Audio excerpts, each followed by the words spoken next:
The following podcast has been rated PGN. Parental guidance is neglected. Boy, it's been a long time since we've had a little father-son chat. I am your father. Father, if you can hear me, I failed. Don't let your mother smell that beer on your breath. She'll take it out on me. I'm here with my dad. I know what you're gonna say, son. And you're right. You're right. Who is your daddy and what does he do? I've abandoned my boy! Hey, it's PGN Podcast. Thanks for tuning in, guys. We appreciate you listening. Episode 16? I think. What do you say? What say you, Jackson I Burns? think it's 16, but mine? we are going to find out right We're as waiting we for speak. verification on that. It's Regan Burns Yeah, here. we're getting Jamie on this. Basic cable actor and commercial pitchman, along with my film student son, Jackson Burns, coming to you every week unless we have better things to do. To talk about movies, new, Episode old. 16. It is 16. We've got verification. 60. We're 16. At what point, what do we have an episode where we go like this is like an anniversary thing? Is 25 monumental? Is 50? Is it 100? 50. I would say 50. 50 is when we make. What would we do for our 50th episode? Do we want to start? We should start thinking now. What I think could we make do? our. I think we make our own movie. We make our own movie. Yeah, enough with reviews. We're making our own movie. Well, about us. I'm paying a lot of money to send you to school. The PGN story. So the PGN story. Who would play you? Yeah, that's what we call it. Who would play you? Who would play me? I'm obviously I'm Gosling. Probably. Obviously. You're Gosling. Okay, you're taking that. I'm obviously I'm gonna go. Keep it humble and go Timothy Chalamet. Chalamet. So you're a slightly effeminate, metrosexual,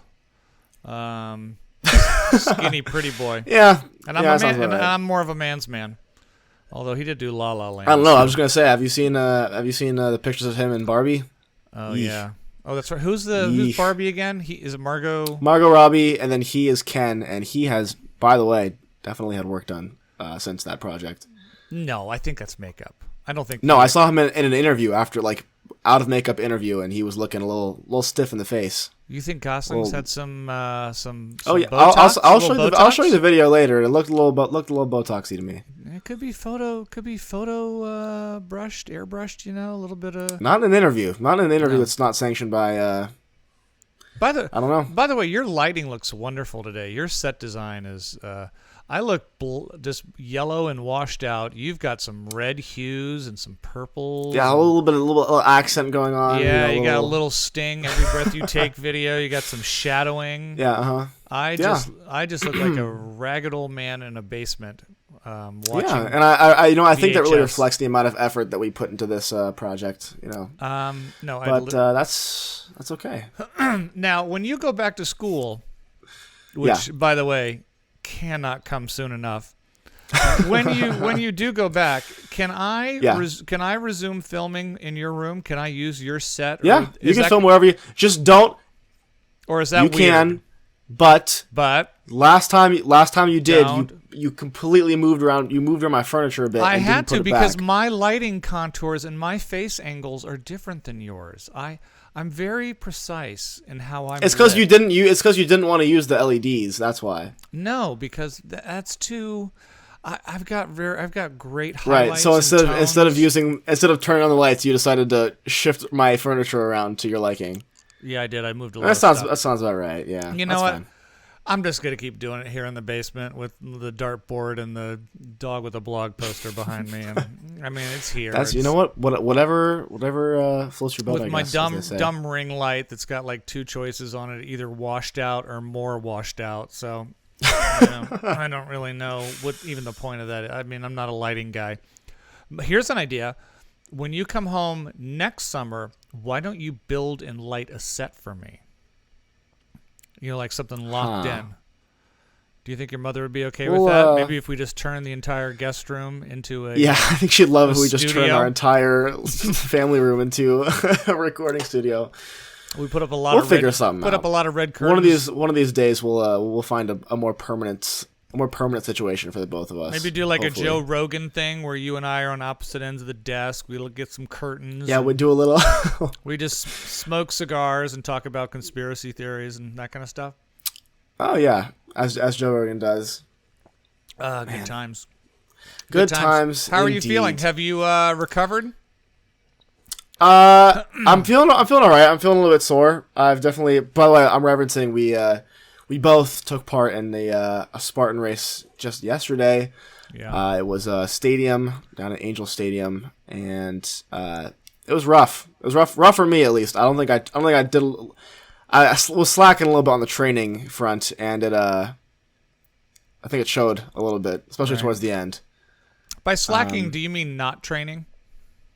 And by slacking, I mean, not training Yeah, would not be training. the right description for that. Not training, so. You still did great, though. I mean, you finished. I did top good. I 50 finished percentile in your age, and I finished, and not without almost yakking there at the end and having to sit down for about 30 minutes to regain myself. But that's okay. I was fine. You live and I learn. was fine afterwards, but my shoulder is killing me today. Oh, really? Yeah, I don't know what if I did. I'm really tight. Like I'm like right in here. Like my neck and my shoulders are real messed up. But that's probably just from like the sandbag carries and the heavy carries. And, probably a lot of what was the burpees with the log. Yeah, thing. the ram roller. We'll just call the it ram roller. I like the log thing though better. I think that's The a good log description. thing. Yeah, I think that's a better description for than big ram roller. big heavy thing you got to do burpees. Big with little heavy thing. Yeah. and lift over your head. And how'd you do? But how'd you do, by the way? You want to tell everyone what's happening? I did okay. I mean, there was. Yeah. I guess it was like 500 and I mean I don't even know that this is just I'm guessing again there was like 567 Total guess. Total people who ran in the age group competitive waves. I think I took 22nd overall and first in my age group. But I mean I'm just right now I'm guessing. That's just a total. That could be I'm these numbers can fluctuate. Yeah. Another gold medal in my age group. But yeah, it's I'm whatever. I mean I was just there to have fun, and see the people. And, hey. It's just another Thursday. It's just that's a look at At you. that. Look at that. A little callback there. A little callback. Which we'll talk about in a second. But yeah, it's just another Thursday. Yeah, he did get first though. I was very on my proud son moment. Got my little camera out. Got some shots of you. Mm-hmm. Yeah. Thank you. I appreciate it. It was good to race with you again. We haven't raced together, or at least at the same event, because we can't really race. It's tough to race together. Like when you were younger, I would do some events and be like, I'll stick with you, and we'll go like we did that a few times at like Castaic or whatever. Yeah. Mm-hmm. But you're older now, and I let you do your own thing. So, but it's neat to know you're out there on the course somewhere, almost vomiting. Yeah. Yeah. When I saw you come out the last tunnel. I crossed the finish line a little bit before him, and he had to come through what they call the final gauntlet, which was stupid. It was so stupid. I was like, it was like this big, like cagey thing that just had like really light. What do you call them? Boxing. What was the one I'm thinking of? They're like boxing bags.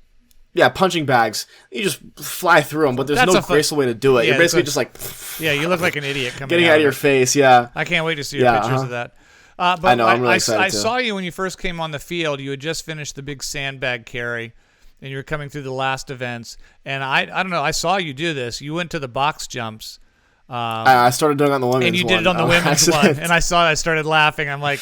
Oh my God! I hope someone catches him, because if they catch him after he's done 14, I had such bad tunnel vision, and I was just like, "Oh, first one, just go." It's like, dude, bigger body. Like I'm all the way on the other side of the stadium. Yeah. You're not gonna hear me. So, but it's just like, oh no, he's on the ladies one. But then the referee got him real quick over to the right one.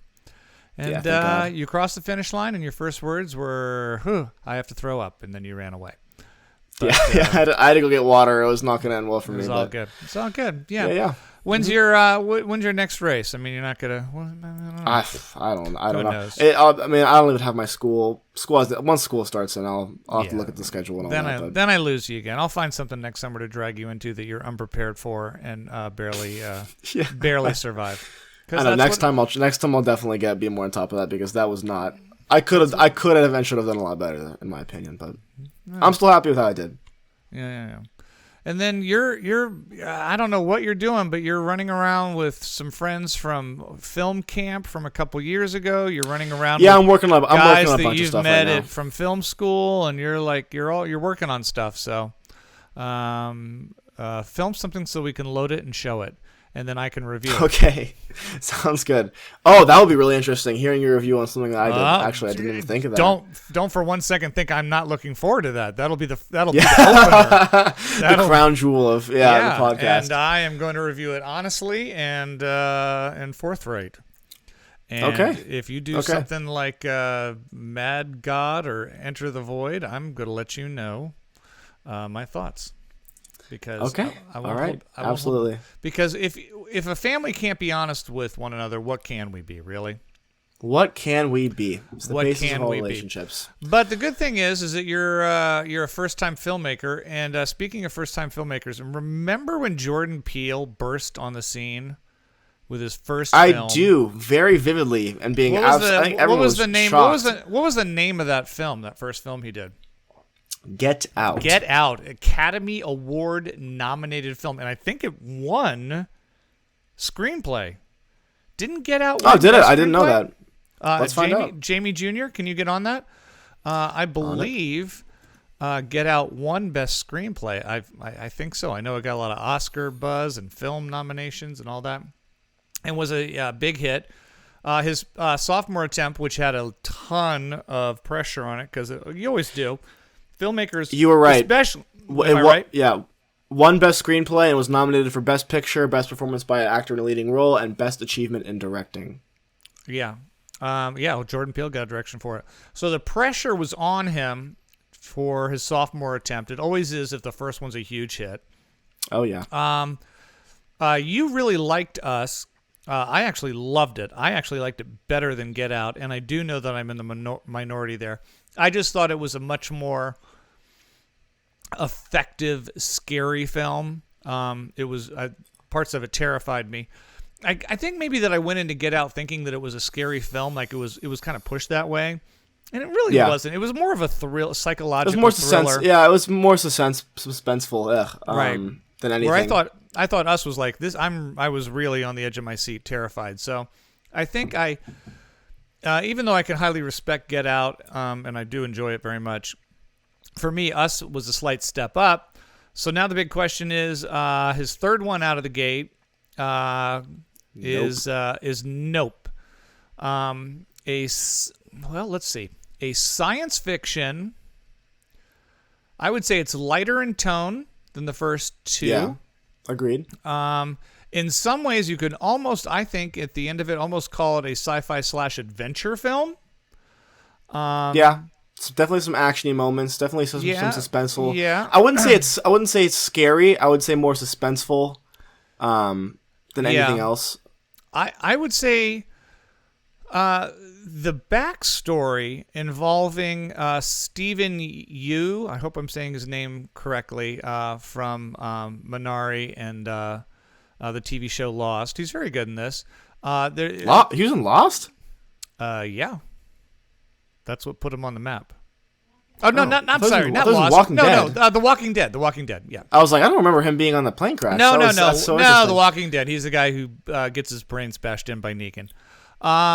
He's good. The scariest part for me was the backstory with him, the flashbacks him and Gordy the monkey. Gordy the monkey, which, while I thought was the scariest and most effective parts of the film, I almost, and this is one of the main questions I want to ask you, Jackson, about Nope, which I did enjoy. It felt like, I'm not sure why it was in there. It felt like a completely different story. So glad that you said this, because I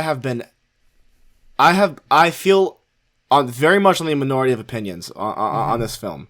Uh-huh. All of my friends have seen this and loved it. Okay. Loved it. I wouldn't say I enjoyed it. I loved it. I enjoyed it and I liked it. I'm not saying you. I'm just saying the people that I know all loved it. Come out loving it. I saw Nope earlier than anybody else did. Like, as far as mass audiences go, I saw it a day earlier because of a day or a morning earlier. What time did they finally start the screening? Earlier, because they finally started screening at 1:30, even though it was supposed to be at 12. But that's whatever. The film, if you haven't seen it, the film's opening scene is this monkey trampling around a film set, all bloodied up. That's the opening shot. So right away, in my head, I'm going, oh, this is important. Because that's the first thing you see. This is going to have some importance to it. Mm-hmm. And it does. Gordy comes up later when Stephen Yu gives the backstory where he has this whole room talking about how, oh yeah, I was on the set where the Gordy incident happened. He was one of the actors on the set. Mm-hmm. And he watched the monkey kind of do this rampage. It comes back later when you find out that one of the women who was on the film set is actually the deformed lady in the trailer and the crowd watching Stephen Yu. Yeah, don't give away too much. I won't. And then it comes back again where we're going to kind of get a full scene of the we're kind of getting of Gordy. We're giving glimpses of what happened in the past throughout the film, and then at some point we're shown the entirety scene. Right. And it was at that I probably leaned over in my seat to someone that was sitting next to me 4 times after that, going, "Man, I cannot wait to see how they're going to tie the monkey into this movie." Right. They don't. It's a completely. They don't. It's really wild. It's an effective part of the story. It's interesting. Yeah. It's visually my favorite part of the whole movie was that scene, and from a symbolic perspective, I understand why it's in there as far as like symbolism on like talking about trying to tame the beast, kind of like the alien that I get, but you can't just have this massive. Super like look at this like a massive part of your film completely lack up any plot points, because then I'm going, like when is this going to come back, back, and when it doesn't, I leave going, without giving away too much, because I was trying to think of I do get you for those who haven't seen the film yet, the majority of the film deals with this brother and sister who are on a horse training for farm for Hollywood, where they train horses and use them in films and TV shows and commercials. And there is some unidentified flying objects and possible aliens that are hovering around their farm. The thing that we're talking about is that there's a nearby kind of outdoor cowboy festival, like a cowboy type show, where the guy who runs it, Stephen Yu, we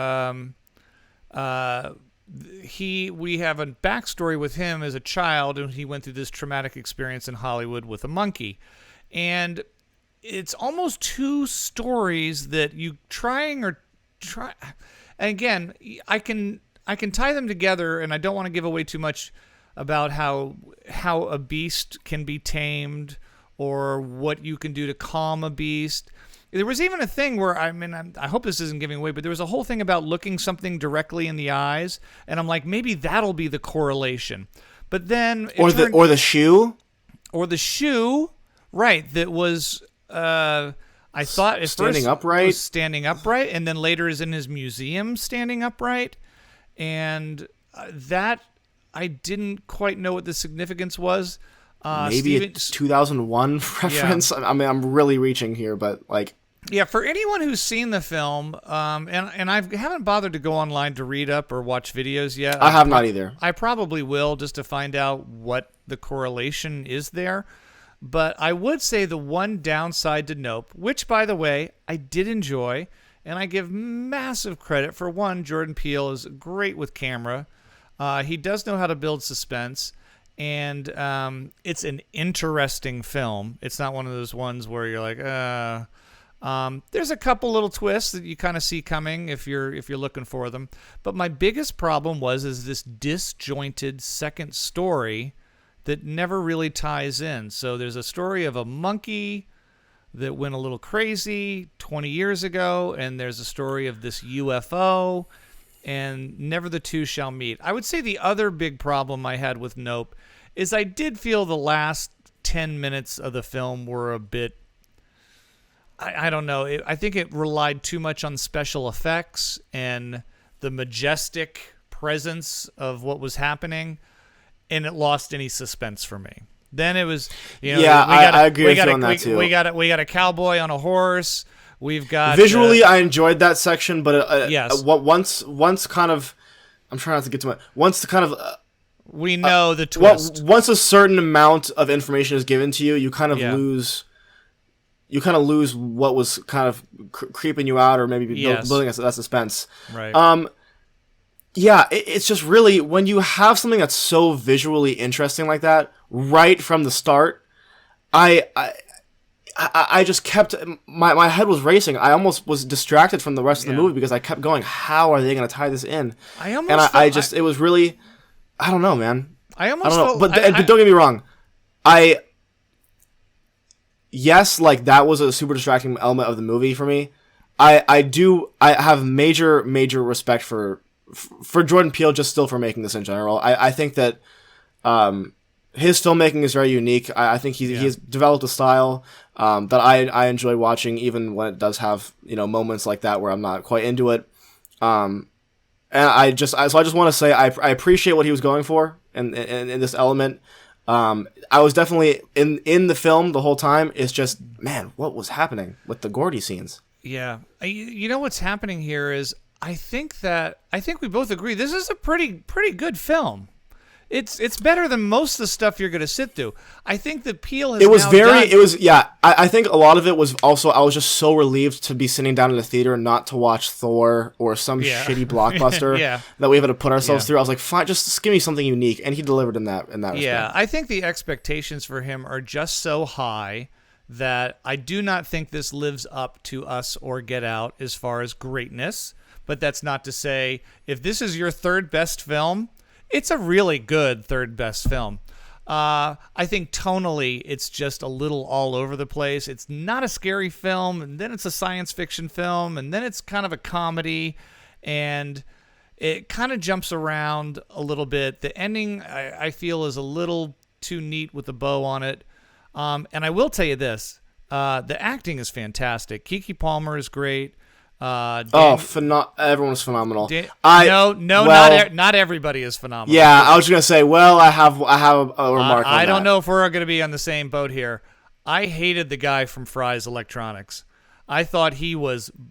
Really? Oh, okay. We're not on the same page then. I thought he was not funny. I thought he was miscast. I thought it was great to see. He was fine. I don't think I had any problems with him. The guy I did have a problem with was the freaking cinematographer. Really, Michael Wincott. Look, I don't think he's his character. He's a veteran character actor who's done a lot of work. Usually plays bad guys. I didn't have a problem with his acting. I feel like I had more of a problem with his character motivation and the way he was written. Where I was kind of just like, they tried to set that. They tried to set that up with all the phone calls when he was working on those documentary films. If you noticed, everything in his documentary films was always a beast eating something else. It was always nature. He was you kind of I'm not too bad on that because he was the guy who was always trying to capture the shot, the ultimate nature shot, and that's I know, but like I'm trying not to spoil it. He kind of got it, and then it was just like, yeah, I know, but he wanted better. I was like, what is the deal? I think he wanted to be the victim in the shot. Like, you're not going to get the best shot unless you're right in there. So I'm actually okay with that. But I don't want to go on and on about Nope. I think it gives away too much. I was pleasantly surprised that a lot of the little clips and scenes in the trailers were not what I thought they were. Agreed. Agreed. I was like, good subversion of expectations. Yeah. Yes. So really kudos to the people who put together the trailer without really spoiling anything. And I mean, look, I think you saw enough from the two trailers to know that there was a UFO and a flying saucer involved. But as far as the woman with the veil over her face, with the disfigured face, and the bloody hand coming underneath the table, and the big eyes popping around the corner of the barnyard. I mean, there was a lot of things where they ended up being nothing of what I was expecting. So kudos to a trailer that finally I feel like showed you a lot of things, but it wasn't what you thought it was. So yeah, I'm actually... Again, I feel like we're really nitpicking on Nope. I think it's if this has been his first film, I think we would have been like, wow, I can't wait to see what this guy does next. But I think knowing that he had the Academy Award winning Get Out, Us, which I really love, it's hard not to just feel I think you liked this movie better than I did. Right. I look, again, I think we're going through a very dry year right now. I think you and I have sat through a lot of bad films. So I can't tell if we're going through a dry year or if we're just seeing more things than we ever have, and so it feels like we are. We're forcing ourselves to watch a lot of crap. Yeah. And I just, I loved, I can't say his name, Daniel Kaluuya. Kaluuya. Kaluuya, that guy does more minimal acting than I've ever, like, he doesn't change his face, but he just does something. Like, I'm always on board with him. Like, sometimes I'm like, phenomenal. He's just so good. Is he even acting? But I'm like, no, he's just subtle enough that I'm seeing everything that he's thinking. And he does have a lot of silent moments in this film. It's not a dialogue-heavy film. Sure. So, with that said, I mean, I know it sounds like, I had some problems with one of the actors. I wasn't crazy about this whole second story with the monkey. Not that I didn't like that story. It never really tied in. I don't think he quite landed the ending. But, man, for acting, for originality, for thinking outside of the box, and for giving us another film that, even if you go, man, he threw everything up at the wall and it didn't all stick, I'm going to give Nope a B+, because I think this is a film that I want to see again, and kind of take it in and see it from a different view. And it's not often that I want to go watch a film again and see what I'm going to get from it the second time. What about you? Yeah, so after seeing this, I mean, I'm sure like most people, I thought about it for a bit. And the way I kind of thought about it was this. Look, I don't think it's a secret that my favorite movie of the year so far has been Everything Everywhere All at Once. I've been very vocal about that. And a big part of that movie is symbolism, much like most of Jordan Peele's films are as well. This one not excluded. To me, the whole Gordy thing is almost like if the bagel from Everything Everywhere All at Once was just kind of like in the background and never mentioned. Like, it just didn't make any sense to me where you would have such a strong symbol that just is so far away from the main plot. And in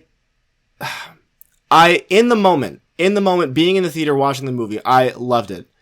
The second it ended, I couldn't mask my disappointment, because I just, so much of in my head was me being like, how does the monkey tie into this? I'm thinking of theories in my head. I'm like going through, I'm like, okay, maybe there's that they're introducing new characters. Maybe this is going to come back later. Let me ask you this. If you go online and you find an interview with Jordan Peele, and he explains his whole feeling of how that story mirrors the UFO story, and you kind of go,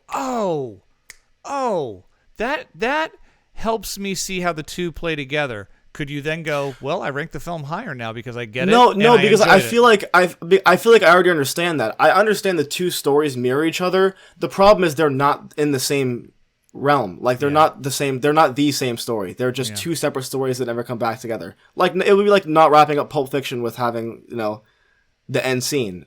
I was waiting for that end scene and it never came. I originally gave this movie a 5 out of 10. I'm feeling maybe a 6. Maybe a 6 now. Wow. It was just so there was just so much emphasis put on the side story that just never, I feel like you just can't. But you just said you walked out saying you really enjoyed it. No, I didn't. I said that in the moment while watching it, I enjoyed it because it let me. I had that moment where I was like, "Oh my god, this is where I can keep it." No. Because let me finish. Because once it was over, I left pissed off. I left being like, "What the hell?" I felt cheated. I felt cheated out of a scene, out of something. I left wanting more, but not in the way where I was like, "Oh, I could just sit in this universe forever and not get bored." More of in the it felt like there was like something got scrapped. You know what I'm saying? Wow. I definitely enjoyed it more than you. I thought it was really good. It's like when I look at the Jordan Peele movies, if I ranked all three, I would say Us for me was an A. I would say Get Out is an A-, and I would put this one as a B+. I would not, and if I was doing numbers, it would probably be 10, 9, 8. I mean, I don't know. Okay, yeah. I don't I'd know probably if it'd be do Get Out at a 6. 9. I'd put Us at an 8, and then this one, it's just A 6. Let me get you to a 7. Let me get you to a 7. You can't. Seven's pushing it. Wow. Look, I just don't get it. Okay. I just don't get it because think of this. How much better and smarter of a movie would this have been if he found a way to tie those two together at the very end or at some moment? It would have been so, oh my God, I would have been like, oh wow, that was incredible. okay. And such two completely different scenes would have just made such a difference. I think it bothered me as much as it bothered you, but it did not take away from the film for me as much as it did for you. Okay, I really don't quite get how these two stories correlate, but I enjoyed them both. Right. Yeah. Right. All right. That's fair. Do you think that Jordan Peele, for his next movie, does he need to completely get away from this genre of kind of slash? And again, there are horror elements definitely in this film, but I don't know if I would call it a straight horror film as much as Us or even Get Out. No, probably not. Do you think he needs to go night and day and turn around and do like a romantic comedy or a courtroom drama? It's hard to say because I just don't know what that would look like. This is his wheelhouse. It's hard. Like I said, it's hard to say. I just don't know what that would look like. I mean, obviously we know he's great at comedy, but I'm not sure how much of Key and Peele he directed or how much that would even mean because I feel like most of it is just those two riffing. I think I would like to see it. Yeah. I think that if he also stuck with his guns, and kept because I still do think he's learning as he goes along, or not learning, but implementing new things, trying new things, right? On each try, which is extremely respectable because he could just as easily has made Get Out 2. I mean, let's be real. He set up the ending of Get Out to be a sequel, and I don't think that needs to happen. And I'm glad that he hasn't done it yet. So yeah. Do you think it is grounds to say that someone is a better director if they have many successes in different genres? Like, would you think? Let's say Jordan Peele goes on to make 10 more great films, but they are all pretty much in the genre of scary, horror, thriller, psychological, whatever.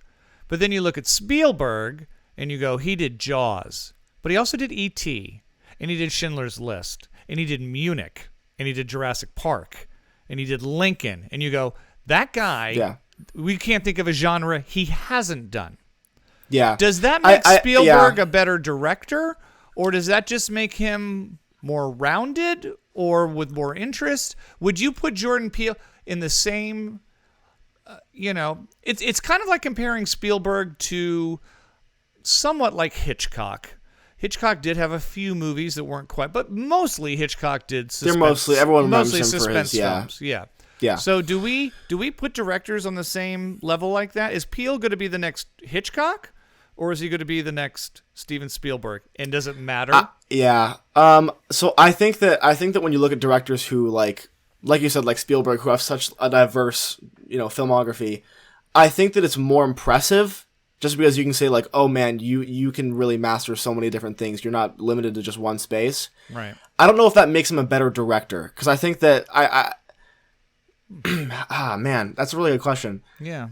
Because I feel it takes a skill to make a certain amount of films at a high degree, I guess. Like Spielberg made so many great films, and that's amazing for him. If Jordan Peele goes on to make 10 great films that are all horror related, I think that's great for him. I think that's if that's what he wants to do and that's what he's good at, then by all means stick to that. If he wanted to branch off and do a couple that weren't horror related, do I think that would make him a better director? Right. No, I think it would just mean that he was trying a different story. Maybe implementing the same directing techniques. I don't really know. I'm not a director. It's hard to say. Yeah. What do you think? I think like at the end of the day, when someone holds a gun to your head and goes, list the 10 great directors of all time, and if you get to the top 3 and you're like, oh, Scorsese, Hitchcock, Spielberg, I think you kind of are forced to look and say, you know what? I didn't like Age of Innocence, but Hitchcock never tried to do Age of Innocence, or you know what I mean, or that's true. Spielberg, and I go, wow, Amistad was not that great of a film, historically pretty powerful, but did Hitchcock do a movie about slavery? I mean, it's like right, yeah. You kind of look at it and you go, well, I don't know, but damn, if you're really good at something, keep doing what you're really good at. Yeah, absolutely. I don't want Jordan Peele to go do a period piece because he's like, well, I can't do any more, horror films. If you like horror films and you got 50 more ideas and you're going to entertain us, buddy, knock your socks off because you're. And I think he has done a really good job of making films in a similar genre and style, but without ripping himself off. No, because sometimes you see directors where it's like, oh my god, like the Russo brothers, where it's like, oh my god, you just made the same, you just copy pasted your. I feel like I've seen this before, right? But with him, it feels like, oh my god, the story is so far from where the last one was. Yeah. Yeah. Well, there you have it. It's the PGN podcast. See, listen, we're going to sometimes be film nerds, and sometimes we're going to talk about my mucus in the back of my throat right now that's driving me crazy, so I'm going to drink some water. Dude, I was like that this morning. I kind of coughed all up already, so I've been coughing for like 2 months now. And no, it's not long COVID. This is what happens when I get a cold. Like every 10 years, I get bronchitis. It just happens. Where I get the little greeny phlegm stuff, like they do the commercial with the little dancing phlegm balls. Mucinex, yeah. And then I got to go get a Z-Pack or whatever, and then I feel better in 2 days, and then I cough and have phlegm for 2 months. It happens every freaking time. I hate it. I know it's gross. Just fix it. Just fix it already. Fix it with Come on. With Fixident. With Fixident. Wouldn't it suck if you had dentures? Can you imagine if you had all fake teeth? And that would. And you could take them out and you had to glue them into your face. That would just be annoying. I feel like. Yeah. Dentures creep me out. I don't know, just teeth on the side of the bed. Something about it, yeah. Something about it. Thing.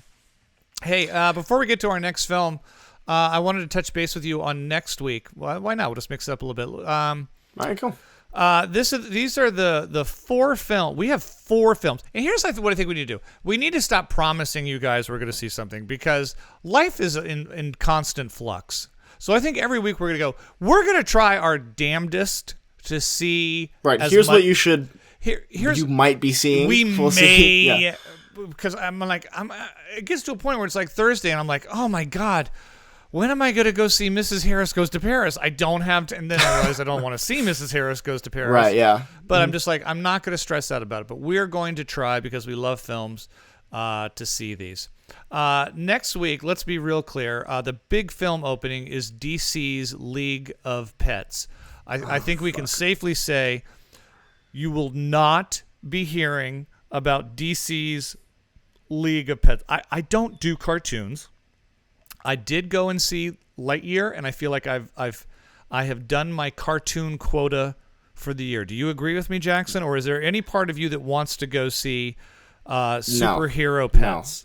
No. I'll pass. And it's freaking Dwayne The Rock Johnson and Kevin Hart again. Apparently, they must do every project together now. Yeah, it's like mandated. So can we cross that off our list and go? Yeah, please. I was never gonna see it anyways. This is not this is not the podcast for you if you're dying to hear what we think of League of Pets because, we don't care. So let's cross that off the list. No, we do not. So I think we're down to 3 films. Maybe we'll see all 3. Maybe we'll see 1. Maybe we'll see 2. The next biggest one. 3 new films? Yeah. Well, one is actually limited this week, and then it's opening wider next week. The other slightly big one next week that people might find in most movie theaters is a film called Vengeance. I don't know if you've seen the trailer for this, Jackson. This is written and directed and stars B.J. Porter from The Office. B.J. Novak. Or B.J. Novak, yeah. I have seen the trailer for that. My apologies to B.J. Porter, who's actually a very funny comedian, Scott Ackerman. You historically hate B.J. Novak. I hate B.J. Novak. I've never met the guy. Could be wonderful. I just always... When I would see The Office, I'd be like, "What? I don't." And then I found out he was like executive producer of the show. Yeah, he didn't really bring a lot to that show. Is there any fan of The Office who was like, "Oh, BJ was my"? I don't even know if his name BJ on the show. I don't know what his name is. Oh man, what's his name in this? Some of them have their real names, and he's some of them don't. He's the temp, but his name is definitely not BJ. Yeah, he. Well, anyways, he has a new film that looks quirky. It's got a few actors in it, Ashton Kutcher and Dove Cameron and some other people as well. I can't remember, but it looks a little, I don't know. It's Ryan. His name's Ryan in The Office. Ryan is his name. It looks a little self-indulgent, but I don't know. It might be surprisingly good, and maybe I will become a BJ Novak fan. The other two films, one is a very small documentary that Jackson and I both think looks rather intriguing, called Fire of Love. That I will go see.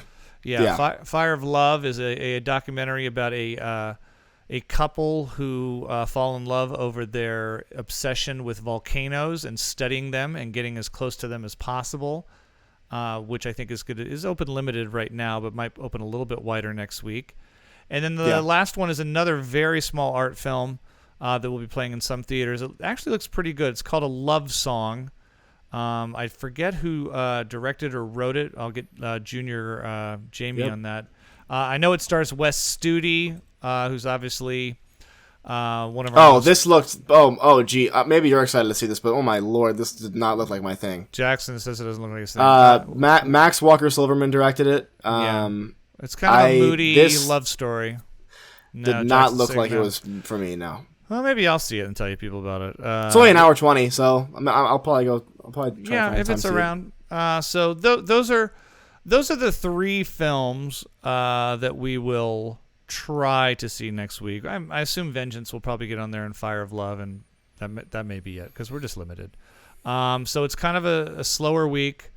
I guess they're still leaving room for Nope and Thor, which is doing very well. Thor's doing very well, Jackson. People like their Marvel. You know what else is still doing very well? What? Top Gun. Stop Gun. Seeing Top Gun. Stop. It's all. If I have to walk it. Oh my god. It's repeat viewing. No, it's not. I'll tell you because the amount of old people that come into my theater being like, "Oh, I finally got a chance to see Top Gun." I'm like, it's been you finally got a chance? long. Have you been in prison? What happened? Jackson, old people are very, very busy. It's crazy. They've got Jeopardy. They're very busy people. They've got Jeopardy and Wheel of Fortune every night. I mean, they can't miss that. Listen, they have priorities, and I respect that. So, there's a lot going on. The other big film that we both saw this week and we actually watched together in silence. Wolf, do you want to announce the movie for us next week now that we're doing it? Oh yeah, we might as well. The bad one. We get to. The crappy movie. You tell him, Jackson. It's next week. It's our torture film, right? Our force us to watch something that's absolutely horrible. So you guys may or may not know, but every month I would say we start off every week. I pick a great movie that I love, or no, that I've not seen that we both want to see. He picks a great movie that we want to see. You guys pick an audience choice, which is supposed to be a great movie that we haven't seen, and then you also pick one of the worst movies that you've ever seen that we have not. And this week, our pick goes to my cousin Cole, who sent this submission to me. Starring Gary Busey, we have to watch The Ginger Dead Man. This is from Cole. This is from Cole. Little Cole. Cole, who's like, 13? Yes, cousin Cole. Cousin Cole. Gary Busey's The Ginger Dead Man. Wait a minute. Is this in like a horror film, like a slasher type thing, or no? How did he watch it? It looks like it is. He says that he said, you guys should review Ginger Dead Man for a terrible movie on the podcast. Literally the worst movie I've seen. So wow. So we're good. This is a family affair this week. Is this the first time we've had a family member recommend? I believe it is. Yeah. It's called The Ginger Dead Man with The Ginger Dead Man. Gary Busey. And now is this insane Gary Busey or early Gary Busey or there was a time when Gary Busey was a pretty respected actor. Like he played Buddy Holly I've only seen a film and then he just went insane. It was kind of like I've only seen Gary Busey in Lost Highway. By the way, there's 3 The Ginger Dead Mans, is what I'm just finding out, and it came out in 2005, so I'm going to go with insane Gary Busey on this one, because I feel like that's after his You said there's 3 prime? Ginger Dead Mans? What do you mean there's 3? There are 3. They turned it into a trilogy, it seems. Oh, there's a Ginger Dead Man There's the Ginger 2? Dead Man, the first one that we're going to watch. There's the Ginger Dead Man 2, Passion of the Crust. And then there's Ginger Dead Man 3. Ready for this one? Ginger Dead Man 3, Saturday Night Cleaver. And you'll be shocked. You'll be shocked to know that Gary Busey does not appear in the sequels. Who are the first two actors in the second one? The second one is Bruce Dent and John Carl Buechler. Nope, never heard of him. And who's in the third Saturday one Night Cleaver? is William Butler and Robin Sidney. Yep. Yeah. Yeah. Oh, so boy. that should tell you And about. does anyone else star in the first one, the one that we're going to sit through? No one I recognized. Oh, Robin Sidney, who is also in this one. Reprising her role in her third one. I see. Okay. Ryan Locke, Larry Cedar. Ryan Locke, Olympic diver. Ryan Lockley. No, that's Ryan. That's Ryan Lochte. No, that would be hilarious though. No, I'm not recognizing a single one of these people besides Gary Busey. So I don't know who or how he got attached to this project. What if the Ginger Dead Man is the best film next weekend? Oh my God. Hey, maybe. Disappointing, to say the least. Oh, okay. So since we're talking about the worst film we were supposed to see, or we're going to see next week, this past week, my manager, longtime manager, Bruce Smith, recommended a classic, recommended several actually. Most of them I had seen before. But a couple that I hadn't, and we went with Elia Kazan's A Face in the Crowd. My first Elia Kazan movie, actually. Your first one, I've seen several of. I've seen Streetcar Named Desire. I've seen On the Waterfront. I've seen East of Eden. This is one of his lesser-known ones, but I think was still critically acclaimed. It is Andy Griffith in a very rare dramatic role. The woman is escaping me, right? She's a big actress back then. I'll tell you right now, I have it pulled up. It's Patricia Neal. Patricia Neal, yes.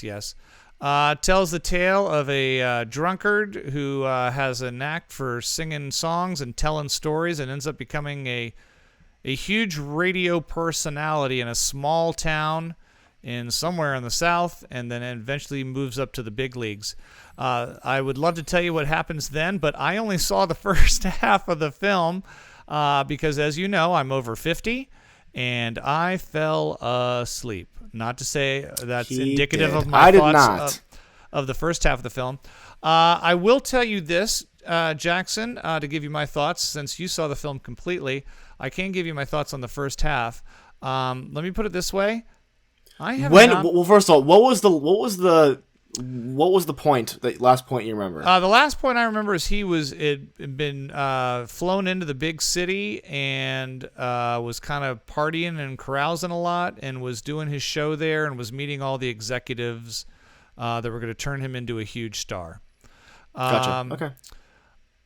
I will finish this film. I promise you I will, and maybe it will change my thoughts right now. But I was really struggling to stay in this one. I did not find it particularly moving. I thought it was interesting to see Andy Griffith do a more dramatic role, although he's a little bit, hook a little.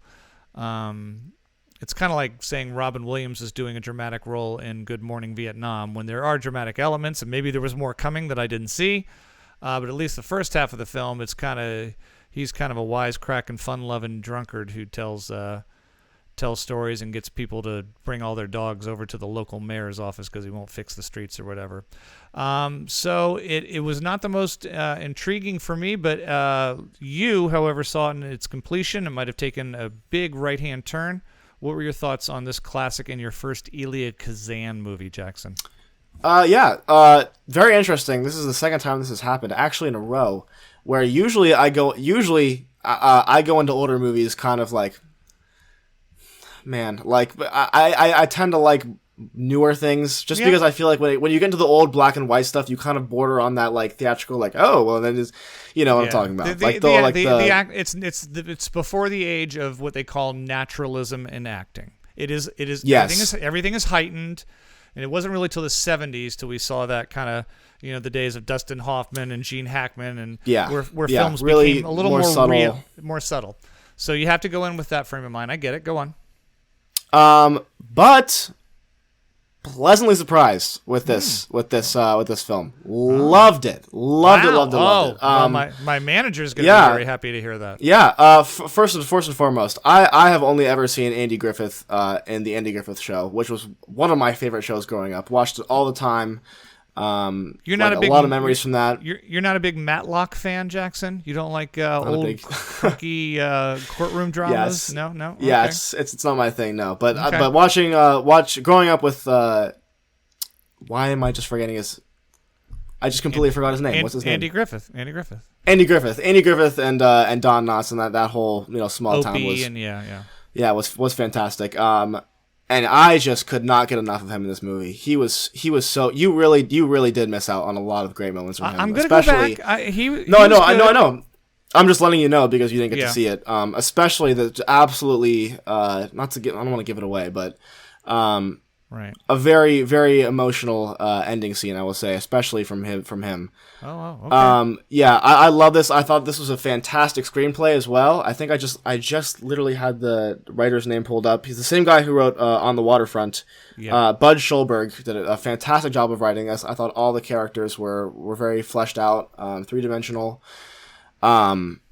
And just the plot alone, I thought this was a very forward-thinking movie. I mean, we're seeing a lot of the stuff they talk about in this movie, a lot of which you missed in the second half, happening now. I mean, this is a really a heartbreaking story of how this guy, Lonesome Rhodes, rises to stardom and feels like he's kind of using the world to get what he wants, but in reality, it's kind of the opposite. And I think there's something very poetic and special about that. A little on the nose, yeah, it is. But look, this is one of the first. When it gets to these older films, criticizing the entertainment industry is a very brave thing, especially from this early of a perspective.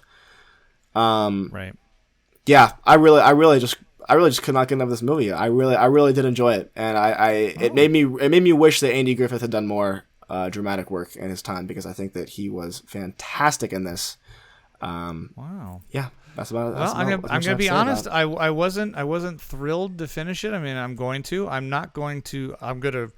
now very excited to see what happens. Maybe it takes some twists and turns, and the performances get a little heightened for me. So, I am going to refrain from my grade on this film until obviously I've seen the entire thing. I'll let you guys know next week without rehashing all of it. But Jackson, what do you give it?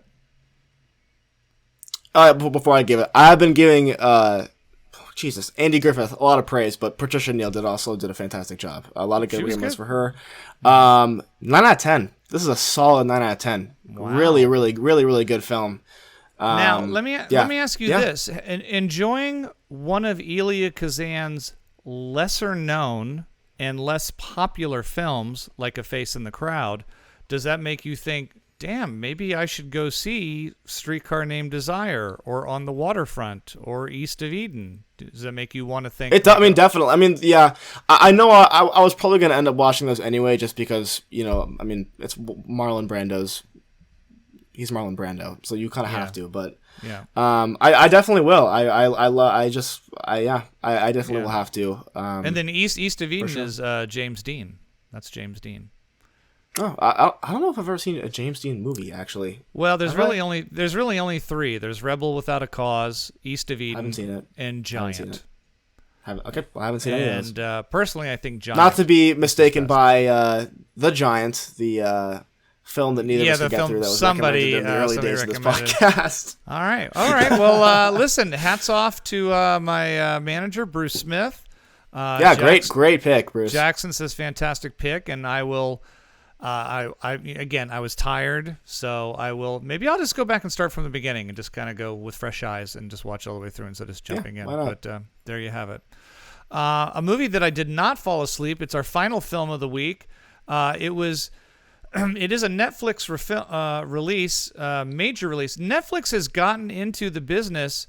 I mean, they've been in the news an awful lot the last week. Their stocks are plummeting, and they have been in trouble. What happened? Oh, Netflix is in bad shape. They had quarterly losses and yearly losses, and I think everything's just dropped. Just so many streaming services now that people don't feel like they need it. I think it's so many streaming services. Netflix is afraid a lot of it is content. I don't know if you know this, but Netflix is now talking about launching a second tier subscription where you get all the same content, but you get it with what, Jackson?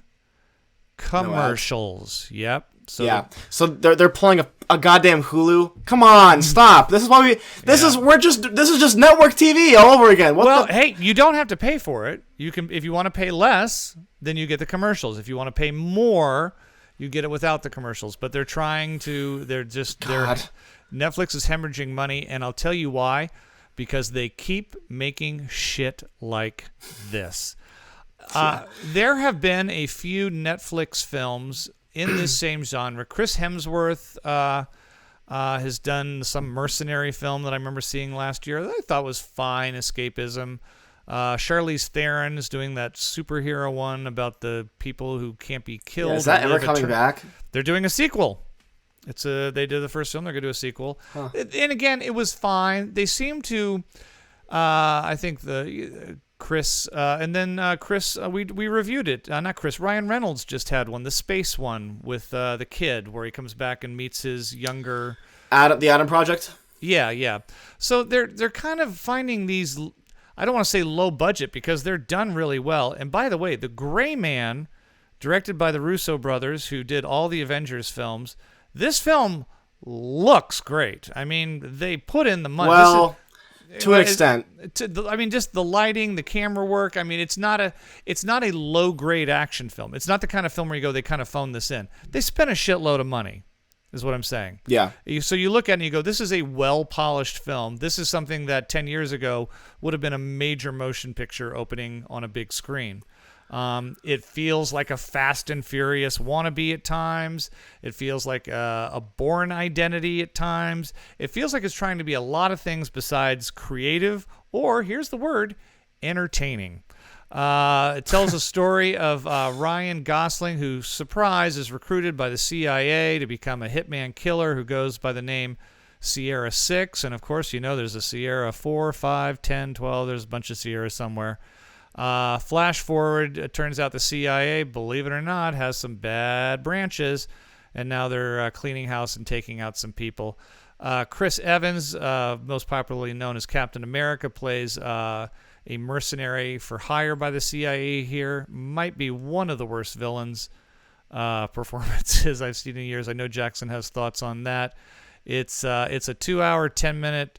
it's action-packed. Listen, if you like your CGI car chases and some not even good CGI car chases, just pretty. Not great. It looks when the CGI comes in, and you go, "Oh, that what didn't happen." Yeah, if you want some fourth-tier John Wick wannabe fight scene, listen. Here's the thing: say what you will about John Wick. Those 3 films, the fight choreography is almost a piece of art. It's fantastic, and they do a great job every time. This is not. This is a lot of fast editing, really not very good choreography and gunplay, and probably worse than anything else is just the dialogue is so below the likes of Ryan Gosling, who has been in some great films. I mean, the whole time I'm thinking, God, this is the guy who did Drive and Blade Runner 2049. Yeah. La La Land. Jackson, some thoughts. Jesus. Some thoughts on this. I got to imagine as we both sat watching this silently. I think I had a couple minutes where I was like, a line, whatever. Look, when we watch movies together and they're not good, I try so hard not to react. Right. But there's this one interaction where, for context, Ryan Reynolds' old boss has this niece that Ryan Reynolds has a connection to. Billy Bob Thornton. Billy Bob Thornton, by the way. And she gets kidnapped. What's he doing in this? I don't know. Yeah, no, I don't know what the hell happened. But she long story short, she gets kidnapped by this mercenary. And that's kind of Ryan Reynolds I have to save this girl. But we get a backstory between the two. We see they have a relationship. And there's this one scene where she's out by the pool. And he comes out and he kind of takes his jacket. And she notices he has a tattoo on his wrist that says Sisyphus. And she goes, what does that mean? And I don't know if maybe this was a joke that was just delivered poorly, but the fact that his character doesn't understand the story, because there's this line, right? And he's like, yeah, he's explaining it. Oh yeah, it's this guy, ancient Greece, whatever. He was pushing a rock up a hill. And she goes, oh, did he enjoy it? And he goes, no. And the whole point of Sisyphus is that, like, I just can't. It was the whole point of the book was that he's happy. That's the whole line that everyone remembers. One must assume that Sisyphus was happy. I'm just like, it was just lazy writing, and it was so comical to me, and it completely took me out of it. Not that I was even in it to begin with. Chris Evans, what the fuck, dude? What the hell happened, man? You really phoned it in. Boy, that might be one of the most stereotypical, horrible villain performances. First off, just horrific. Here's in his defense, and there's very little defense to be made. He's miscast. He's not 100%. He's not the meant second to play the a second he came on screen, I psychopathic- was like, oh, that's Captain America. Yeah. I was like, it's just like that. I understand. Give him a mustache all you want, but I understand as an actor, you want to stretch, you want to try something different, and I'm not saying you got to do superhero movies all the time, but to go from Captain America and go, not only am I the villain, but I'm going to give horrific dialogue in a way stereotypical, over-the-top fashion. It just none of it lands. And he's played a villain before. I mean, he was in Knives Out. He was the guy. He was the killer. Yeah. And he was great in that. I thought he was great. It was a really fun movie. I thought the screenplay was fantastic. He played the part perfectly. This was just, and the craziest thing too is that no villain in this movie really has like a solid motivation besides just being insane. They're just like, no, we just don't like people and being around them. And you know what I'm sick of? I'm sick of when the good guy gets the bad guy at the end, and the bad guy will have a machine gun on the good guy, and all he has to do is shoot him, and it's over. But then the bad guy goes, you know what, and throws the gun down, and he goes, I want to enjoy this. That moment, and then at the same time, Ryan Reynolds also had a sniper on him, and he's unarmed. He's like, you know what? Yeah. For some reason, I want this too. Right. And it completely don't take the shot. Oh man. Like instead, they're like, you know what? We need to fight. We need to fight with hands and our knives, and it's just like, how many times have we seen that? Where it's like, let's finish this like men. No, you have an AK-47 in your hand. Just finish it the way you would. It's filled with stereotypes like this. I don't know how much we want to talk about The Gray Man. It's the number one movie this week on Netflix. It opened big. I don't know how you judge that, but I don't really know. It's weird. I'm getting a little tired of these Netflix kind of phoned in. Remember, this is the same studio, Netflix, that brought us. I'm not a fan of The Irishman, but that's Scorsese. That's a little bit shooting for the star. And then, of course, the Academy Award. What's the film that took place down in Mexico? Why am I blanking about the family and Roma? Roma. I mean, Stranger Things. Yeah, they have original content. I'm just like, where is this coming from? I think it's just, look, I think that you're right. They do put a lot of money into this, but the scripts are just copy. It's no effort. Yeah. They write them like this, and they just go. They hand them off to these big action directors like the Russo brothers, and just go like, look, here's some dumb script that will pay you a boatload of money to go make. Do it, and then I guess they make a profit off of it, or maybe not, according to the new numbers, but. Look, I know the Russo brothers get a lot of slack for the Avengers movies. I get it. I'm not in the Martin Scorsese camp of like, oh, it's not cinema. I think that's really snobby and pretentious. I like the Avengers movies. I was gonna say I like the Avengers movies. I think that they give characters depth, and do they play into the little campy comic book moments? Yeah, but not in the way of where it's like too much, like in the new Thor movie. They just completely dropped everything that made those movies lovable in this film, and for that, I am giving it a 1 out of 10. Wow, is that your lowest? It's not my. Well, it's tied to be the lowest of the year with, I believe, Men. So, wow. What's worse, Men or The Gray Man? Men. They're both. I think they're both in the same level. Like when it comes to like what they have to say, but yeah. Yeah. I mean, I did not enjoy this film at all.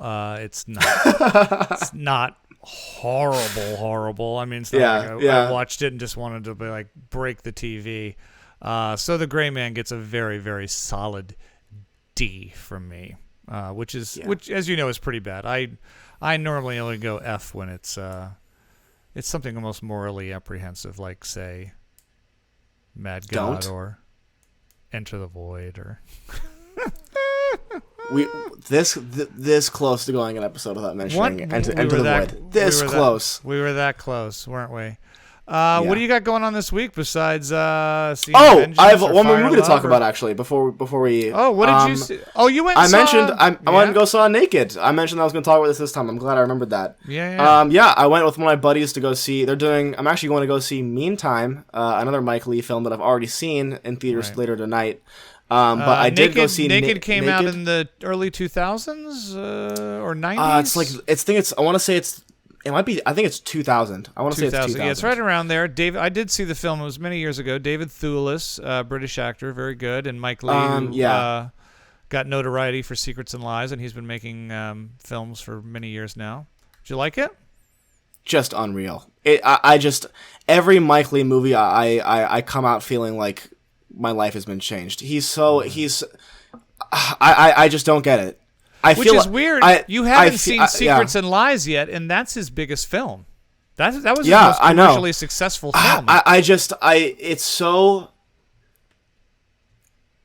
I mentioned this. I put this on Letterboxd, but I come out of every movie like his just feeling like shit because I'm just like the subject matter is always tough. It's always really gritty. At least for the two I've seen, Meantime and Naked, just really gritty. I mean, there's plenty of rape scenes in Naked. But they're just crafted so well, and I just don't. I feel like I can never make anything that good. He's that good, and David Thewlis probably has one of my favorite performances of all time in this. Incredible character study. Please go watch this movie if you have the time. I think there's a lot of smaller theaters that are doing like a Mike Lee series right now. So if you live near something like that, please go see it. If not, I'm sure it's on streaming somewhere. But yeah, no, Thewlis is good. Unreal writer, unreal actor, just completely phenomenal. All right, maybe we should do Secrets and Lies this week. If we get bored, we'll play one up. I'll be down. Well, they're gonna show it at the theater soon. They're doing a Mike Lee series, so if you want to wait for that, we can do that. Well, there you go. So you're gonna go see Meantime. You're on a Mike Lee kick right now. You're working on some films. I have already seen that movie though, so it'll be a rewatch, but I'm sure it'll be a phenomenal one. Here's what I really want you to do this week. When you're, as many of you know, you have a summer job in a theater nearby.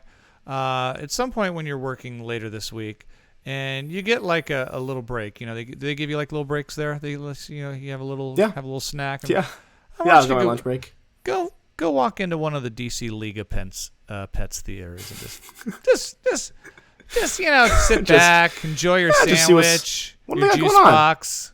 And just see what's going on with the League of Pets. I want to know how funny that Dwayne Johnson and Kevin Hart are with their little shit. That guy is. Oh, I bet they get up to some shenanigans. I bet they get up to some real superpowers, and they're they're gonna save Superman, but they're dogs. Oh, how are they gonna figure it all out?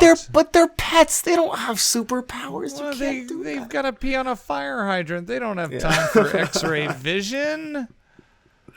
Oh man! Anything else coming up that we're excited about? I mean, Nope was the big one. No. Well, there is that Bullet Train, the new movie with Florence Pugh and Harry Styles that I'm pretty excited for. Oh yeah. Don't walk. Something baby. Don't look baby or something, or don't be my baby. Jamie Jr. I don't know.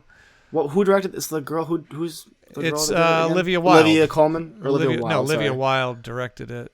And I love Booksmart. Boy, that was hilarious. I gotta see that still. I know you didn't like it, but I love her. Don't like. What do you mean I don't like? Oh, you mean Flora? You like Midsommar with Florence Pugh, which is. No, I'm talking about her. I'm talking about her. Oh, I like Olivia Wilde. Why don't I like her? I thought you didn't like her. No, her. The movie Her. The movie Her. No, that's Joaquin Phoenix talking to. Don't know me. It's Scarlett Johansson for. That's a. Don't Worry, Darling. We were Don't Worry, close-ish. Darling. All right, that one looks like it. Her's a great movie. That was funny. We almost had a who's on first moment there. Yeah, I'm trying to think of the trailers we saw. We saw the first trailer for the next Christopher Nolan movie, Oppenheimer. Yeah. They didn't show any trailers at my screening, but they did show. I think that's just attached to the movie now. They just play it is attached to the movie. They showed when I saw Nope, they showed 7-8 trailers, and then you thought the film was starting, and it was attached to Nope. Yeah. It's a little 30-second tease. It shows Cillian Murphy. Cillian Murphy, and a lot of fire, explosions. It's just really loud. There's nothing about it. I know. It got Jackson excited. I could not be more excited for that. I couldn't. I'm sorry, but it's Christopher Nolan needs a new sound team. Everything is too loud. Yeah, Oppenheimer. That's such an interesting person. That's gonna be. I think it's gonna be a good movie. But you are right. I really hope he doesn't drown out every piece of dialogue with some horrible. I already feel like I've seen the Avatar trailer 27 times, and it doesn't even come out until Christmas. I mean, I'm like, how Oppenheimer doesn't come out until next July. It's Oppenheimer doesn't come out until next July. It's a full year. Yeah, but that was like a little. Yeah, but teaser. It's still weird to be putting that out now. But yeah, you're right. I mean, how many trailers do we have to see before that Avatar movie comes out? I have a feeling they're gonna put out another one. Yeah, they'll put out plenty, I'm sure. But yeah. And then I guess the last one, Idris Elba, Beast, getting chased by a lion. So we're all looking forward to. Well, yeah, actually, there is that one with him, and the girl, and he's a genie. 3,000 Years of Longing. You didn't seem hyped for that, but I'm excited for that. So I will go see that. I'll see it, but whatever. I don't know. Yeah. All right. God, if anyone has any idea how to get all this Mucinex doesn't seem to work for me. I guess phlegm is not a good way to end a show, but I mean, if there's anyone out there who has any phlegm experts out there phlegm in the experts, audience, can we get some? I have a feeling. I'm going to make a prediction right now. I'm going to predict that Jackson and I watch all 3 of the Ginger Dead Men. Say it again. You cut out. I have a feeling that you and I are going to watch all 3 of the Ginger Dead Men. Well, once you start one, you don't just. Yeah, we're gonna have to find out how the trilogy ends, right? And by the way, I know we haven't talked about this at all, but you need to finish Severance because it's a great show, and I want to talk about it on here. All right, I'm gonna watch the rest of Apple TV's Severance. I started watching Ted Lasso. I'm not hooked yet. We'll see. I don't know. Really? I have not seen it. I don't have any plans to, but I've heard it's good. I've only seen 2 or 3 episodes, but everyone's like, "Oh, Ted Lasso, whatever." All right, I got to catch up on a lot of stuff. What are you making me for dinner? Are we going out for dinner tonight, or what's going on? I don't know. I don't smell anything. I got a feeling. Listen, I don't know what's happening. We'll see. All right, here comes Uber Eats. I'm getting the death stare right now. I'm getting this death stare right now. That's it. I'm Regan Burns. Please follow me at Regan.Burns on Instagram. Follow my son Jackson. Where can we follow you, Jackson? You can follow me on Instagram and Twitter at Jackson N. Burns and YouTube at Jackson Burns. Make sure to follow us. Voice crack there. Yeah, follow us on TikTok and Instagram, PGN Podcast, and make sure to subscribe to our YouTube channel. And rate us 5 stars on Spotify. Share, like, and tell your friends that we just go on endlessly about movies. I mean, would it have been better if we just got on and go, "Hey man, I saw Nope. What'd you think?" B+ for me. Jackson goes 6. Just a minute long episode. Great man, not with it. Chris Evans kind of sucked. F. Just flying through. Yeah. I will tell you this though, and then we'll go. Okay. Sometimes I watch these movie reviewers online, and I'm like, what are they doing? How are they reviewing movies? And sometimes, I swear to God, it takes 20 minutes. They're talking about the film, but it takes them 20 minutes to get to saying anything that I care about. It'll be like, so sometimes they'll do the thing where it's like explaining the movie. Yeah, explain every last bit of it, and I can't sense anything. They just want to tell the whole story. It drives me absolutely nuts, but I just jump into it. Whatever I think about saying, I'll say it, and then that's it. Yeah, we don't censor ourselves here. We tell it like it is on this podcast. Are you sure you're not shooting porn in that bedroom behind you? That really looks very red light district. And thank you for joining us today on this episode of PGN Podcast. All right, everybody. We appreciate it. And all right. Love you, Dad. See you next time. Bye. Love you too.